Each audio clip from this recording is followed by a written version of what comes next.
Bamakɔ ana lamini e cɛ faramuso ka denmisɛn ani mabakɔrɔ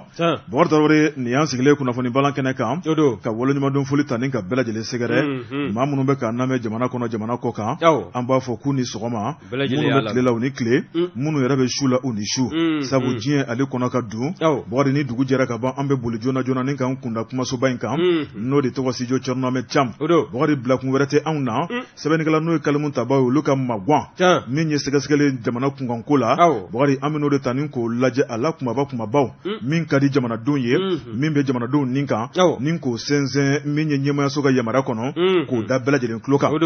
baara in a tɛ kɛ maa saba baara kɔ bi sɔgɔmaden na nɛgɛ kɛrɛfɛjuru bɛ an bɛ Jakite bolo kumakan n'o de bɛna bɔ kumaso in kɔnɔ a dangana bɛ ale bolo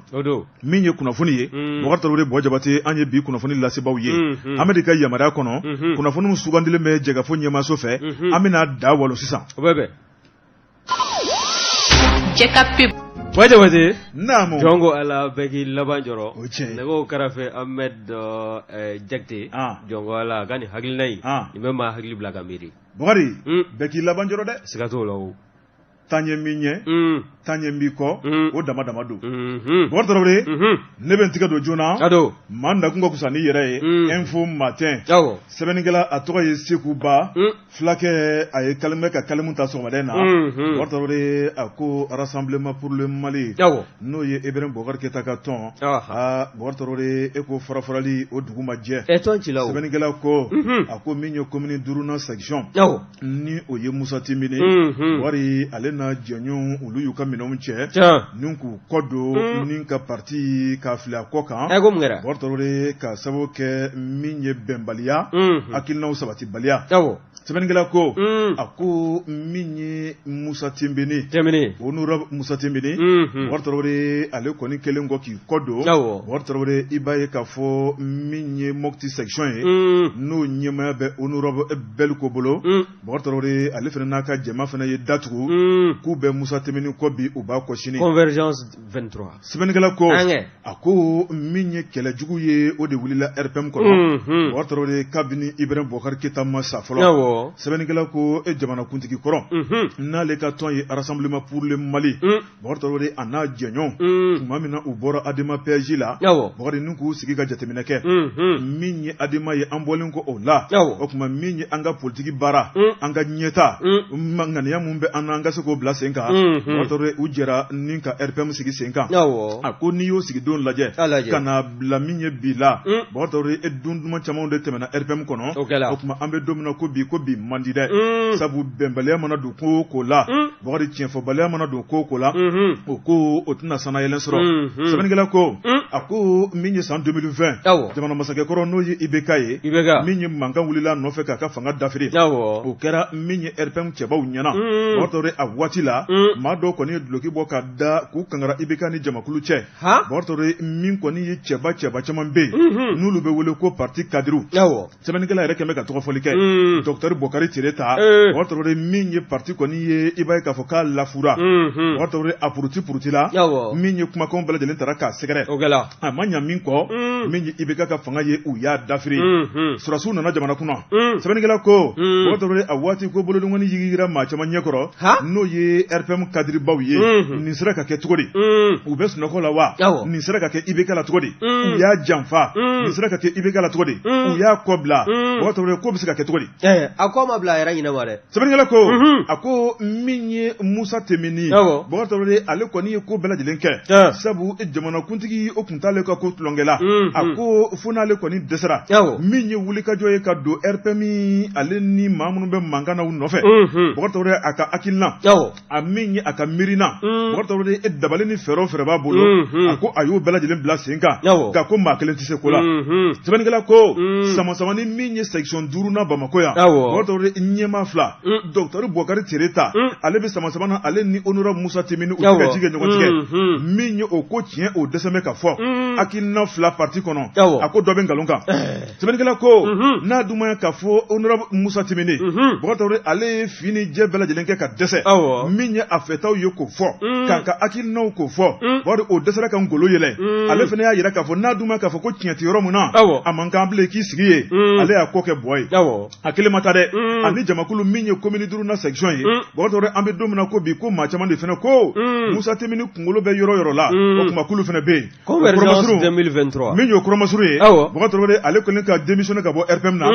a ye a yɛrɛ ka tɔn sigi min ye politique ŋaniya mun b'a kɔnɔ don na nataw la wari min ye Convergence 2023 o b'a ka danganiya kɔnɔ bi sɛbɛnnikɛla ko min ye kunun tɛnɛn ye i b'a ye k'a fɔ min ye kari tɛmɛnen ye n'o bɛnna janvier kalo tile 15 ma Bɔkari kunkan gosira ni ka bɔ Mopti marabolo la k'a yira k'a fɔ yen section ɲɛmaa bɛ Beliko Samasegu mun bolo u n'a ka jama fana datugu u fununa min ka ɲigin parti la u y'a yira k'a fɔ ko tiɲɛ tɛ ka fɔ Bɔkari Musa Temini o kuma kulu fana bɛ tugu o nɔfɛ sɛbɛnnikɛla ko a ko tile tɛ bɔ ka bi min ye dɔw ma nɛgɛjuru ci Bɔkari k'a yira k'a fɔ k'u bɛ honorable Musa Temini nɔfɛ Bɔkari an bɛ don min na ko bi ni wulikajɔ ma kɛ min ye docteur Bɔkari Tireta n'a ka jamakulu ye min kɔni parti ye i b'a ye k'a fɔ jamakulu bɛɛ bɛna taa Temini kɔ sɛbɛnnikɛla ko a ko min ye Temini ka nin démission ye min ye fununi ka ɲingi ka baara bila Bɔkari ko maa tɛ ko kɛ gansan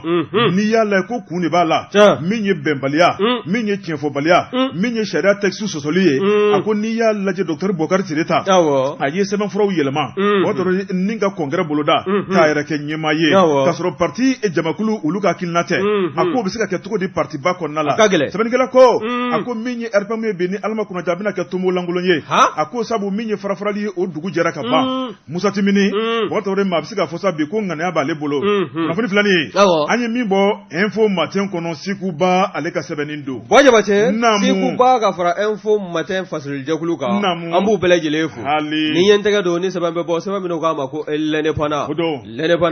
Dawuda Sangare nin ye a ka fasiri ye fulakɛ ko min ye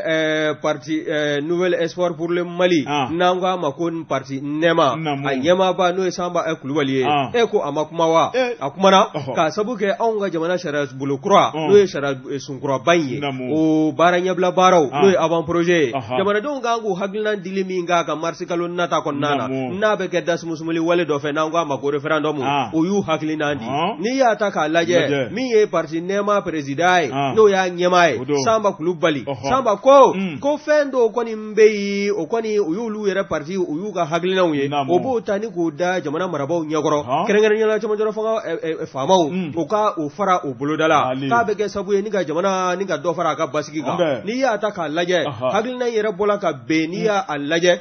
min ye kari tɛmɛlen janvier kalo tile 15 san 2023 parti Nɛma o jabala b'a la sigida fɔlɔ kɔnɔna na wa n'i ye ko in lajɛ min ye Sanba Kulubali ye a y'i tɛgɛnkɔni si sariya cɛtigɛ damadɔ ma sariya cɛtigɛden damadɔ ma n'o bɛ article 30 31 46 ani 96 ni ka o maana n'an k'a fɔlɔ ni article 31 o kɔni o bɛ tali kɛ fɛn min kan avant projet de la nouvelle constitution kɔnɔna na min ye parti Nɛma ye a ko k'olu hakilina ye fɛn min ye samasamali a bɛ fɛn min nɔfɛ n'o de ye an ka yɛrɛya n'o y'an ka souveraineté ye yɛrɛma hɔrɔnya o ka se ka sɔrɔ k'o tɛ taa n'an ka tabiya n'an ka danbe tɛ n'o y'an ba an ka culture kɔfɔ nanzarakan na ko wa n'i y'o ko in ta k'a lajɛ k'a kɔni a sela waati ye sa an k'an tɛgɛnkɔni si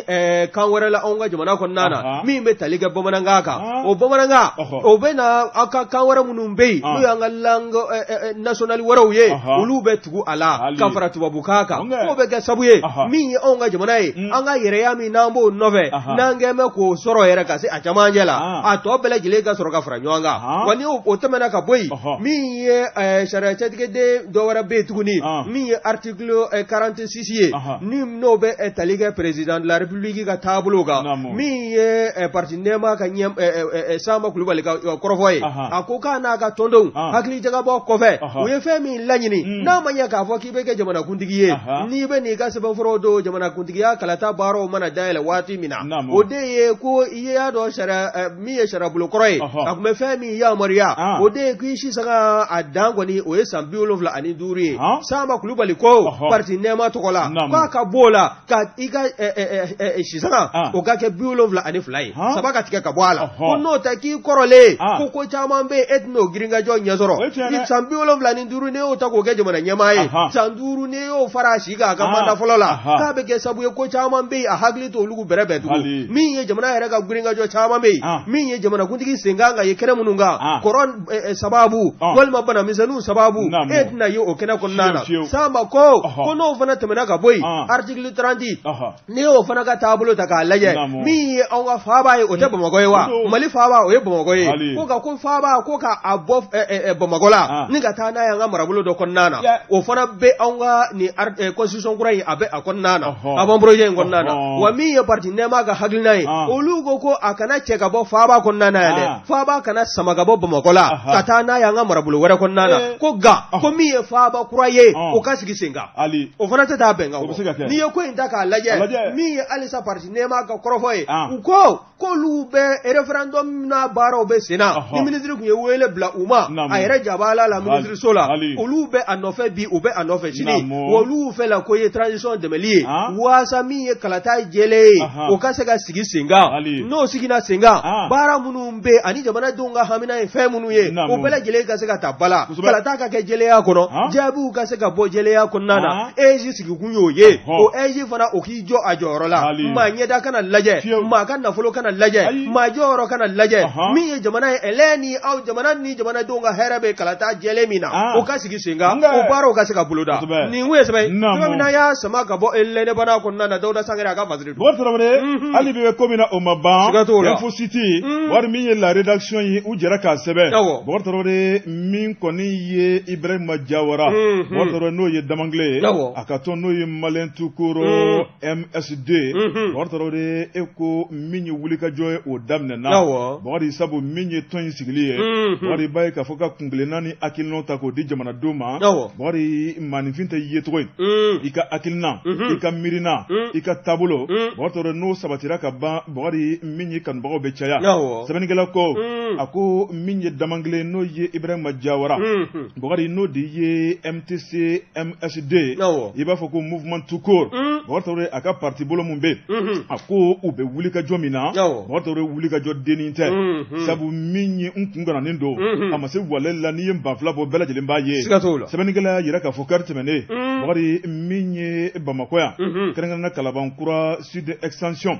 Bɔkari min ye section 3nan ye o baaraw bilala sen kan i b'a ye k'a fɔ maa min bolo o de ye Dramani Samake ye sɛbɛnnikɛla ko a ko wele bilalen bɛ jama ma Bɔkari min ye jama ye u y'a dɔn k'a fɔ nakun ye fɛn mun ye Bɔkari ko tɛna balan fiyewu sabu min ye Mali kunkanko ye Mali an bɛɛ lajɛlen jɔ faso ye a ko min ye Mali kunkanko ye o tɛ tulonkɛ ko ye a ko Mali ko o ye wulikajɔ ko ye jan ko min ye Mali ɲɛmaa sigi kura ko ye min ye Mali marako kuma ko ye Bɔkari ko jɔn de bɛ fɛ o kuma ka fɔ i kɔ sɛbɛnnikɛla ko u ye ɲɔgɔn sɔrɔ min ye Dramani Samake fɛ min ye cɛkɔrɔba ale de bɛ fɛn finma jɛninen dɔn Bɔkari kumaw olu taara ni k'a walanwalan ni k'a da jamanadenw tulo ka dɔwɛrɛ tɛ min ye mouvement tout court MSD a ka hakilinaw de bɛna da tulo kan maaw ko an tun kɔrɔtɔlen bɛ nin baara in ka sigi sen kan sabu an tulo b'a la kabini waati jan o tuma min ye anw ka section 3 ye Ala danko yira an na Bɔkari min ye baaraw sigira sen kan maa min yɛrɛ kɛra section 3 secrétaire général o kɛra dankɔrɔba yɛrɛ ye n'o ye Ibrahima Jawara Damangile maa min kɛra ka dankan ye o kɛra Abubakar Togola Bɔkari min kɔni tigɛrɛ fɔraw ye sɛbɛnnikɛla ko a ko min ye section i b'a ye k'a fɔ min kɔni comité a membre tɔw sigira a ko n'i y'a lajɛ u wulila ni k'u kankɔrɔta Bɔkari kuma min bɛ u da o de ye an ka fara ɲɔgɔn kan an ka Mali jɔ Mali tɛ jɔ ni tulonkɛ ye Mali tɛ jɔ ni dagasunɔgɔ ye jamana minnu bɛ n'u jɔn bɛ ka ɲa Bɔkari u y'u tigɛ di ɲɔgɔn ma u ye sɛbɛ de kɛ u ye dusu de ta u ye baara kɛ min y'o dusu n'o baara n'o hakilina ɲumanw ye o dabali n'o fɛɛrɛ Bɔkari min y'o taabolo ɲuman ye an k'o de ma ko politiki an bɛ don min na ko bi min ye Ibrahima Jawara Damangile y'a yira k'a fɔ politiki sɔrɔla ka ban Bɔkari munumunu salo t'o la bilen o sɛbɛn dilanna ni k'o da ka jamanakuntigiya maa kɔnɔ sɛbɛnnikɛla ko a ko n'i y'a lajɛ tile ti bɔ ka bin Bɔkari ni a mɔnɔ ma bɔ ka ɲɛsin fan dɔ fɛ a ko Bamakɔ tɛmɛnen kɔfɛ min ye comité bɛ Bamakɔ fan 14 bɛɛ lajɛlen kɔnɔ Kita Sikaso Buguni Garalo Kucala Bla Nyono Nyoro du Sahel Bundam Mopti Bema Tesalito Mande bɔgɔtɔw k'a tɛ fɔ ka ban hali Faransi jamana bɔgɔtɔw b'a ye k'a fɔ don o don comité dɔ bɛ sigi sɛbɛnnikɛla ko ala tɛna mɛn min kɔni ye congrès belebele u bɛna bila sen kan bɔgɔtɔw ni ka nin kura k'o fiyɛ tɔn na min b'a to hali bi bɔgɔtɔw tɔn ka kunkilenna tɔn ka taabolo bɔgɔtɔw jamanadenw bɛɛ lajɛlen bɛ se ka dɔn min ye mouvement tukuru MS2 bɔgɔtɔw hakilina wɛrɛ t'a la o de ye ka jamana mara ka jamana kɛ jamanadenw sago ye malikura ko kuma min bɛ ka fɔ a yɛrɛ min ye malikura k'a bange o tɛ sabati abada usines ka caya baarayɔrɔ ka caya foro ka caya dunkafaw ka caya min ye denmisɛnw ka kalanko ka yiriwa bɔgɔtɔw ye furakɛliw ka yiriwa bɔgɔtɔw i b'a fɔ ko malidenw sigilen bɛ ka fɛn minnu ba kɔnɔ bɔgɔtɔw o bɛɛ lajɛlen ka ɲɛnabɔ min ye damakelen ko o labɛnna ka ban k'o datugu ka malidenw yɛrɛ ma kɔnɔ kunnafoni filanin ye a ye min bɔ Info City la rédaction olu ka sɛbɛnni don rédaction ka fara Info City mɔgɔw kan an b'u bɛɛ lajɛlen fo Kalim Info n bɛ bɔ n'o ye jɛ ka pub k'a ka feerefɛnw lakodɔn nɛgɛ kanɲɛ 12 sera Bamako k'a fɔ jiginɛw ka bonyamasegi bɛ aw ye bɔgɔtɔw i tɛgɛ don Bɔjabase ni ye tɛgɛ don ni sɛbɛn bɛ bɔ sɛbɛn min k'a ma ko Kalim Info Kalim Info nin ye Asan Bajalo nin ye a ka fasiri ye Asan Bajalo ko min ye référendum ko kuma min n'o bɛ sen na n'o y'an ka jamana sariya sunba a baara ɲɛbila baara minnu kɛla n'o ye avant projet ye k'a ta k'a da jamanadenw ɲɛkɔrɔ waasa u ka se k'u hakilina di a kan o bɛ taa dasumusumuli wale o bɛ tɛmɛ o de sira fɛ n'an ko a ma nanzarakan na ko o référendum manifin k'u hakilina di anw b'a fɛ walima an t'a fɛ o baaraw ka se ka boloda ka bila marsi kalo baara ninnu bɛɛ lajɛlen tiimɛ mɛ ka bila o kɔnɔna na wa ni ye ko in ta k'a lajɛ min ye anw ka ministre d'État ye ministre min kɔni n'ale ka baara ɲɛsin bɛɛ ya n'o ye démocratie ye ani jamana cɛmaboli n'o ye décentralisation ye n'o ye colonel Ablaye Mayiga ye ale kɔni a kun ye wele bila parti politique tɔw ma minnu kɔni caman bɛ yen u y'u sen b'u kɔnɔkɔrɔ ni ka taa wele ni ka a lamɛn nka caman fana bɛ yen olu y'a jira k'a fɔ k'u sen tɛna ye wele ka yin lamɛnli la n'i y'a ta k'a lajɛ o dɔ bɛ cadre d'échange des partis politiques o bɛ olu ka taabolo ni ka a kɔfɔ n'i y'a lajɛ min ye CEMAC ye ka fara ni cadre d'échange des partis politiques kan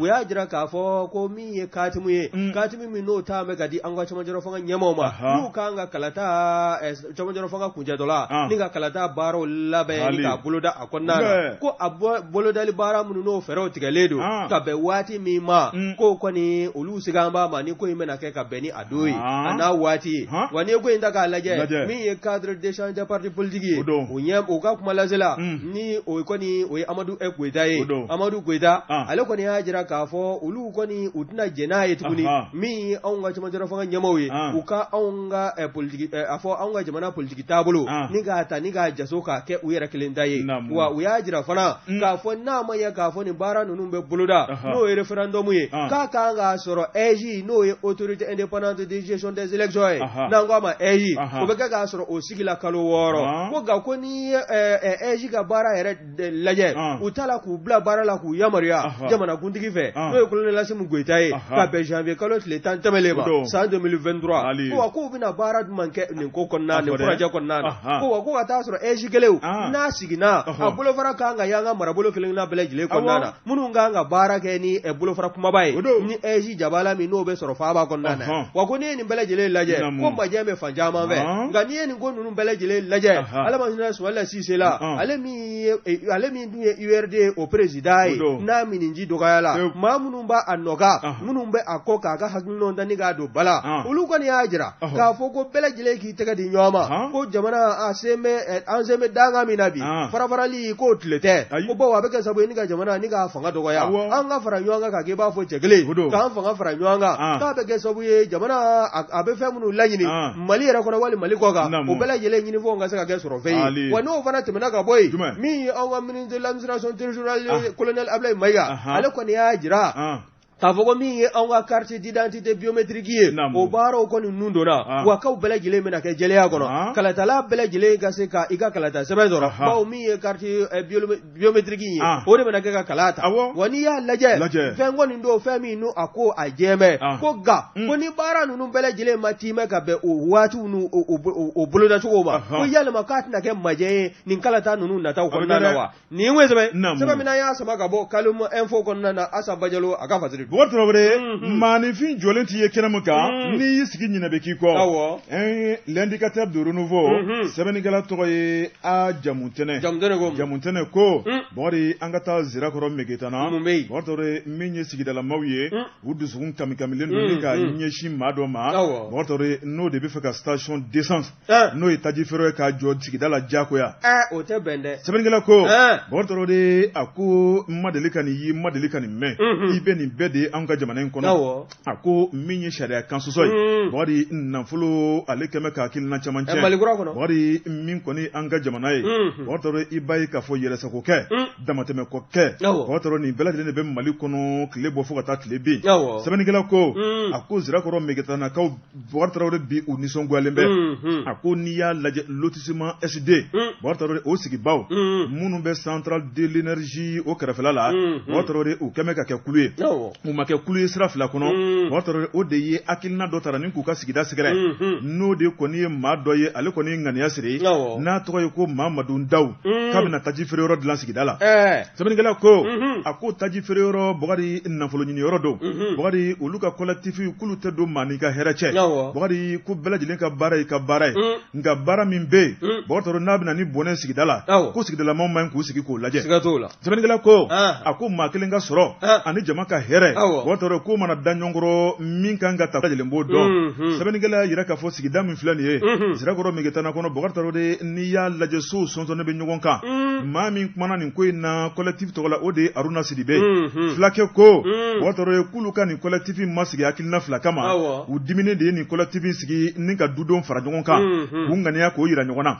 ni k'a yira k'a fɔ u ka sigida Bɔgɔ Tarawele min kɔni maa dɔ ye n'o y'u sigi ɲɔgɔn ye Mamadu Ndaw Bɔgɔ Tarawele i b'a ye k'a fɔ olu ɲɛnama sumalen a sina ka na bali de ka na station d'essence k'o jɔ u kɛrɛfɛ a ko so tugulen bɛ station na Bɔgɔ Tarawele min ye station ye i b'a fɔ ko tasuma Ala man kisi la ni balaka wuli kɛra don min na denmusow bɛ so kɔnɔ musow bɛ so kɔnɔ maa b'o kɔlɔlɔ dan dɔn wa sɛbɛnnikɛla ko min kɔni station ye kabini u y'a ye don min na olu fana m'u sigi ko ye olu ye wulikajɔ boloda ni ka taa Kalabankoro o mairie la ni ka taa maire ladɔnniya monsieur le maire n'i t'a kalama station min na kan ka sigida la yalima yamaruya sɛbɛn dir'u ma wa o bɔra yen Bɔgɔ Tarawele ni ka wulikajɔ wɛrɛ kɛ min ye direction nationale de l'urbanisme Bɔgɔri u taara u ta da olu tulo kan min ye direction nationale de l'assainissement et de contrôle des pollutions u taara u ta da olu tulo kan Bɔgɔri min ye hali bi Kulukɔrɔ i b'a ye k'a fɔ direction régionale de l'urbanisme Bɔgɔri u taara u ta da olu tulo kan Bɔgɔri min ye préfecture de sous-préfecture de Kati u taara u ta da olu tulo kan Bɔgɔ Tarawele ni ka bɛɛ lajɛlen ladɔnniya min bɛ ka k'an ka sigida la a b'a kalama wa Bɔgɔ Tarawele kunnafoniw laselen Bɔgɔ Tarawele u y'a ye k'a fɔ sariya tɛ jɛnen de abada sabu min ye taji feere a bɛ kɛ yɔrɔ kɛrɛnkɛrɛnnenw de la a tɛ kɛ yɔrɔ min ja Bɔgɔ Tarawele min kɔni faamaw ladɔnnen o tuma min kɔni station ye an ma jɛn n'a ye a ye n'a ta ka bɔ yen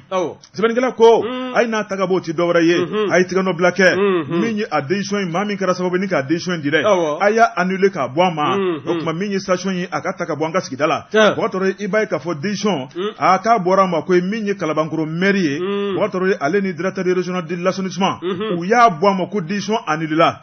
station tɛ kɛ sigida la bilen a ko banna minɛnw cɛ ka bɔ yen minɛn minnu bɛ n'u y'u installé ka ban sɛbɛnnikɛla ko hali bi min kɔni station ye a baaraw bɛ sen na sabu min kɔni chantier de bɛ sen na nin waati la Bɔgɔ Tarawele taji feere yɛrɛ ma daminɛ nka station min ye chantier baara min bɛ sen na n'i y'o taabolo lajɛ o b'a yira k'a fɔ hali bi Mamadu Ndaw a fari ma faga fɔlɔ baara kɔni a bɛ ka kɛ don o don dɔɔnin bɛ fara baara kan Bɔgɔri Eco station ni dayɛlɛli tɔ cɛ ka jan de ye sɛbɛnnikɛla ko min ye sigidalamɔgɔw ye u jɔrɔlen bɛ daw kɛ tigɛma t'an ka jamana sariya bolo la dɛ. Maa bɛ se k'o fɔ sa dɛ. Sɛbɛnnikɛla ko.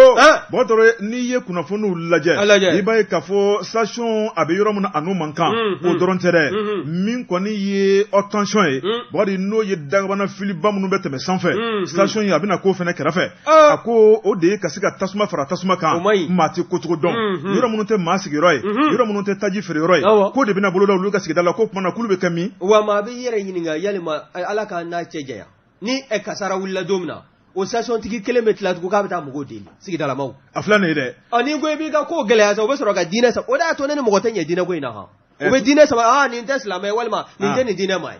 Diinɛ ko k'an ka yafa ɲɔgɔn ma. A baara ninnu dontɔ a fɔlen ma k'a ma ɲi. Mun de b'a kɛ. O tuma i ko k'i ni maa tɛ ɲɛ jumɛn na. O tuma maaw bɛ mun fɔ walima. Ka ko dɔn ka tila k'a kɛ ko a ko cɛlen kɔ k'i bɛna diinɛ ko sama ka jɔ n tɛ jɛn n'a ye. E tɛ jɛn n'o ye. N t'i lamɛn. O yɔrɔ la e bɛ diinɛ tigɛ k'o bila kɛrɛfɛ. I b'i ka nbalan yuguyugu ye. Hanbalatigi. Hanbalatigi. Sɛbɛnnikɛla ko. Tɔgɔ dan na.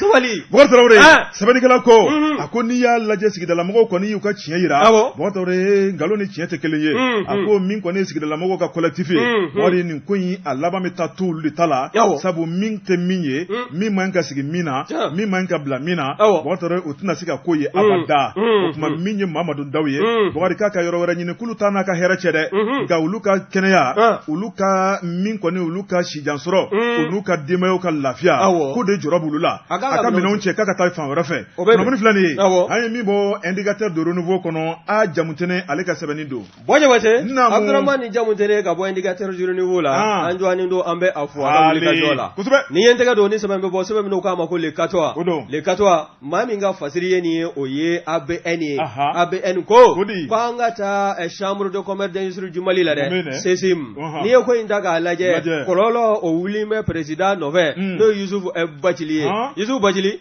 ko kɔlɔlɔ yɛrɛ ma kɛ sababu ye o ka a tɛni ka taa a kɔsɛmɛ ka sɔrɔ o b'a kɔnɔna na wa. N'i ye ko in lajɛ min ye CFA wari o miliyɔn caman ye k'o tununa a nɔ na wa min ye fond Covid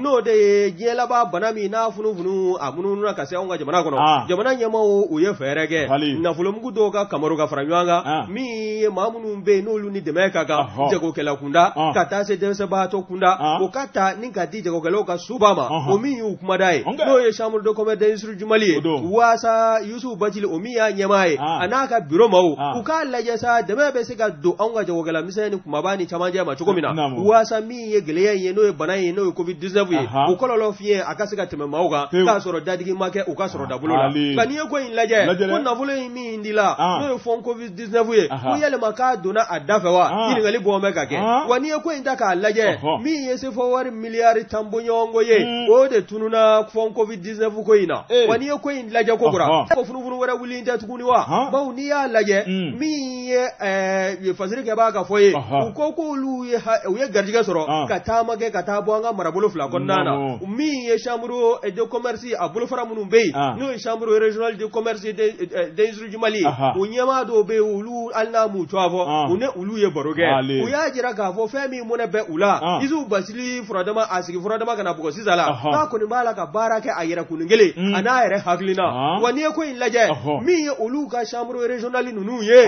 mobile de bureau n'o bɛ tabliw kɔfɔ n'o bɛ sigilanw kɔfɔ o caman kɔni o layiru kun t'a mɛn nafolomugu yɛrɛ bɔla koyi min kɔni n'a bɛɛ lajɛlen farala ɲɔgɔn kan n'i y'a kasabi lajɛ a bɛ taa jɔ CFA wari miliyɔn 18 bɔɲɔgɔnko la ko nka kɔfɛ i b'a lajɛ min ye CFA wari miliyɔn 118 ye o de kɔni o ta la ka bɔ budget kɔnɔna na ka taa sɔrɔla bɛnkan kun ye min ye o de ye CFA wari miliyɔn 18 ye ko yalima ko CFA wari miliyɔn 100 ko o kɔni o bɔra ni kan jumɛn ye wa n'i y'a lajɛ fana a jirala k'a fɔ ko mobile de bureau minnu bɛ yen n'olu kɔni ta la ka taa di olu ma u ka chambre de régionale ninnu bureau kɔnɔna na ko yalima ko minɛ ko n'i y'a sɛgɛsɛgɛ min ye vérificateur général ye n'a ka mɔgɔw bila la ka ko in sɛgɛsɛgɛ maa minnu bɛ yen n'u bɛ nafolo ko kalama n'a ko sɛgɛsɛgɛla k'a taa ni ka segin k'i b'a ye a bɛ taa ye ko wɛrɛ la ko min kɔni a bɛ maanifin dabaliya ban a ne mɔ fali Mali o be yesange ko ni ko in laje sefa wari million ta ani segi ko mu meto wolo sefa wari million ta afo million keme ani ta ni segi la million keme ko atara mini ni ngali kage ko ni fon covid 19 sefa wari milliard ta no tununa no keme gele sesimu konnana ko yalma ko mi ye o mobile de bureau million ta ani segi ni benga kunye oye ni bele gele yi ga yamradi ko million ta ani segi beta yele ba ga million keme ni ta ni segi kata kunime ni ye ngali ge feza li u fasiri ke ba ka fola ko million keme ka nye ka fo ko wa go suku blon fona be teme ka soro ako ma feza pv uted lala woni ko nunu laje mi ye suku blon nunu ngoni be teme president ka daga ya ko nana abe teme ba fo akada e chugo mina kata soro mi ye to radio seria sabo ye ulu te labato no statut et règlement wi munu ngoni no ma labato ka be ta wolo fawarala fami be gele duna na to ni we sabai mina ya sabaka bole e katwa ko nana abe ne aga fasiri mo dorore maliko to mata dabolo don amandu susmani te fly te yasa ale ni te wasa angan kanja no de check up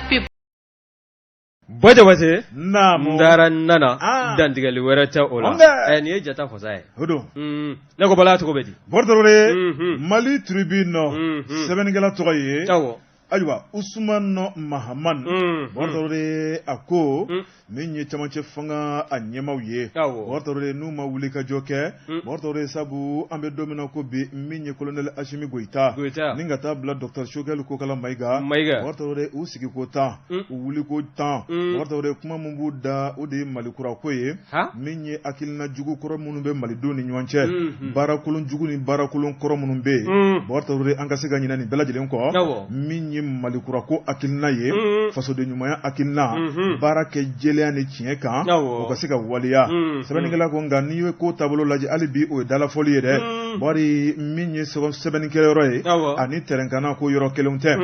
sɛbɛnnikɛla ko a ko collectif des docteurs vacataires ye bari olu dusuman kaminen don hali bi u y'a yira k'a fɔ bari min ye Mali sanayɛlɛn kalansobaw ye n'o bɛ université ko fɔ bari jamana se t'ale ye ni ka lakɔli karamɔgɔbaw ta bari maa minnu ye docteurw ye u ye kalanjanba kɛ u kɛn bɛ ka jɛ ka kɛ kulu ye min ye fasoden ɲumanya hakilina ye ni k'u jɔyɔrɔ fin malikura ko la sɛbɛnnikɛla ko u b'o baara la ala nana kɛ jamana kɔni ye min ye kɔnkuru dɔ boloda jan ko a bɛ se ka taa ɲɔgɔn dan na maa min bɛ yen an mago bɛ cɛden minnu na n'olu sɔrɔla ɲɔgɔn dan kɔnɔ tiɲɛ ani jɛlenya kɔnɔ o y'a sɔrɔ de yamara bɛ di olu ma ni ka fara tɔw kan sɛbɛnnikɛla ko min kɔni kɔnkuru kɛnɛ mun sigira dɛ bakari ko ala kun kana kɛ sabu k'a kɛcogo ma ɲa sɛbɛnnikɛla ko a ko maa minnu tigɛ donna baaraw la ka ban u bɛ ka baara kɛ u diinɛ n'u ŋaniya ye u ma ta jamana fɛ o y'a sɔrɔ fɛn o fɛn kan ka di lakɔlidenw ma n'o ye sanayɛlɛ lakɔlidenw ye u b'o bɛɛ lajɛlen dɔn ni k'o dɔnna kari pan kɛra olu kunna dɛ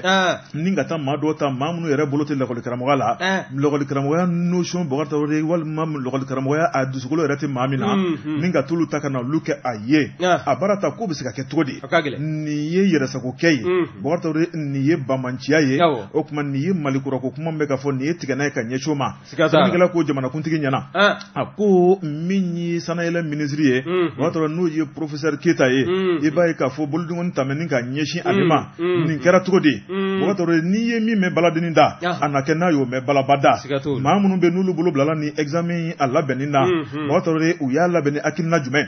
u y'a labɛn ni miiriya jumɛn o y'a sɔrɔ munna maa minnu n'a ka kan n'a dɔnniya b'u la munna pangɛrɛ olu kunna ni ka taa maa wɛrɛw ta o y'a sɔrɔ i b'a ye k'a fɔ ko nin ye yɛrɛsagokɛ ye jamana in kɔnɔ o tuma min ye alamisa tɛmɛnen ye collectif ye site belebeleba kɛ bourg de travail da la ni k'u ka dusukun kamikami k'o yira k'u ŋaniya yira k'u ka tɔɔrɔ yira k'a ɲini jamanakuntigi fɛ o y'a sɔrɔ a ka wuli a ka jɔ a ka tiɲɛ bange o y'a sɔrɔ min ye kɔnkuru min kɛra a ka bɔ a ma joona joona sabu olu yɛrɛ ka jateminɛ la maa minnu taara ni olu kɛlen ka mankan ci su fara tile kan olu de ta ye tiɲɛ min ye jamanakuntigi ye maaw kɛlen k'u ka kɔnkuru sɔrɔ k'u ka zamew ni joli joli de bɔra a ma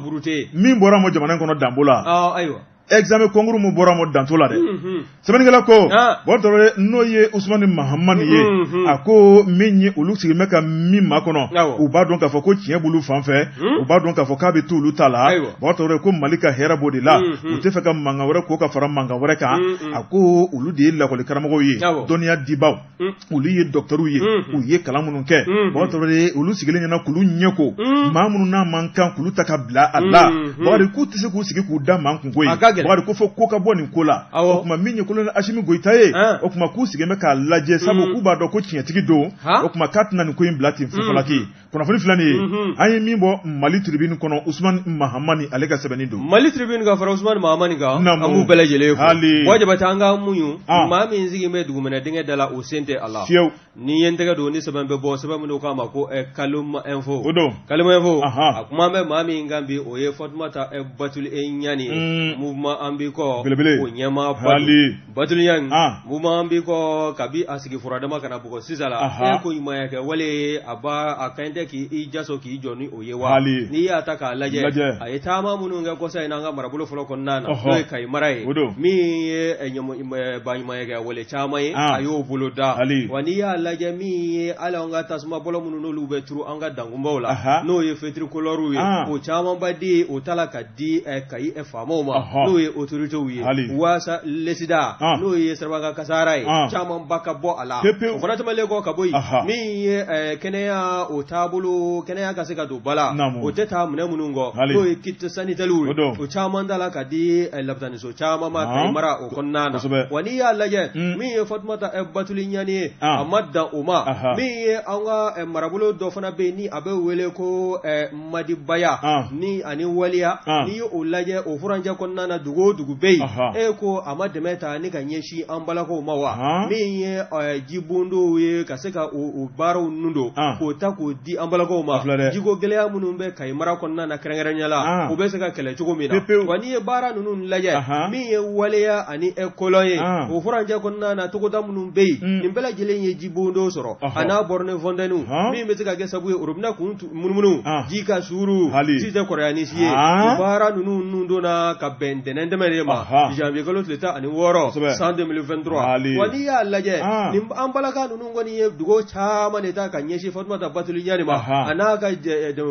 jɛrɛjɛkulu ni o ye mouvement an b'i kɔ ye u ka kala k'u bolo mɛn u ka baara la u bɛ baɲumanya wale min na jamana seleke naani kɔnɔna na k'Ala ka dɔ fara a kan halisa wa n'i ye ko in ta k'a lajɛ min ye halisa Bafulabe Cercle ye olu ko Bafulabe Cercle k'a kana ɲinɛ u kɔ koyi ni dɛmɛ min dalen filɛ ka di Madibaya ma ka tɛmɛ waliya ni kɔlɔn fɛ o kɔni ko a ye baara ɲumanba kɛ ko nka ko Bafulabe Cercle tɔ minnu bɛ yen gɛlɛya bɛ fa minnu fɛ a se ko n'a damajira a k'o baara ni k'o boloda ka ɲɛsin olu fana ma kɛrɛnkɛrɛnya la min ye jiko ye jiko k'o de ka gɛlɛn marabolo fɔlɔ kɔnɔna na min kɔni an balakaw olu kɔni bɛ sɔli ka wuli ka taa ji de ɲini ji fana ɲini dɔ la a n'a kɔlɔlɔ n'a gɛrɛndenw ni a maritabaw u bɛ ɲɔgɔn na min ye Batuli ye a kɔni ye layiru k'a di k'a fɔ min ye marabolo fɔlɔ kɔnɔna ye ka taa se an ka marabolo tɔw ma a ka seko ye n'a damajira ye fɛn min ye mouvement an b'i kɔ to a la k'a n'o baara ta ni k'a boloda ka ɲɛsin u ma nin ye sɛbɛn min na y'a sama ka bɔ Kalima info kɔnɔna na